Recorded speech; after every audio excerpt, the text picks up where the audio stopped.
Xabi Alonso, no he's not. Bono with the save. Real Madrid মানেই রাজত্ব। 14টা champions league, 5টা club বিশ্বকাপ। এই ক্লাব ইতিহাস গড়ে, ইতিহাস শেখে না। কিন্তু এবার নতুন করে ইতিহাস গড়ে বসলো তারা, পেনাল্টি মিসের ইতিহাস।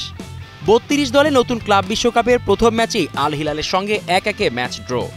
ম্যাচ বাঁচিয়েছে সৌদি ক্লাব নাকি রিয়াল নিজেকেই ঠেকিয়েছে বোঝা মুশকিল।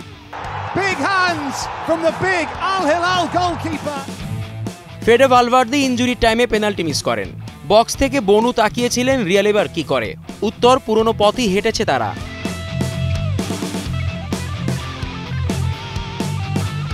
এই মৌসুমে রিয়ালের নেওয়া 19টা পেনাল্টি 60টাই গেছে মিস হয়ে।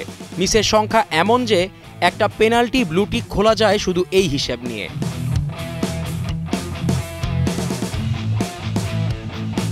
তালিকায় আছেন Kylian Mbappe, Vinicius junior, Jude Bellingham. এবার যুক্ত হলেন ফেডে ভালভার্দে।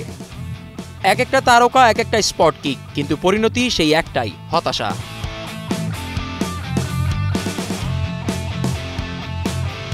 সবচেয়ে মজার ব্যাপার, ট্রাইব্রেকারে রিয়াল দারুণ।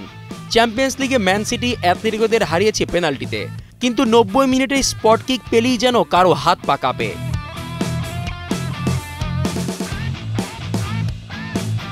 ক্রিস্টিয়ানো রোনালদো, সার্জিও রামেস, কারিম বেনজেমা, এই তিনজনের বিদায়ের পর রিয়ালের পেনাল্টি যেন আর শুধু ফুটবল টার্ম না, একটা ট্র্যাজেডির নাম। এই রিয়াল ইতিহাস গড়েছে ঠিকই, কিন্তু সাম্প্রতিক পেনাল্টি রেকর্ডে তারা ট্রল হিস্টেরিও হয়ে যাচ্ছে। জিসান আহমেদ, কালের কণ্ঠ।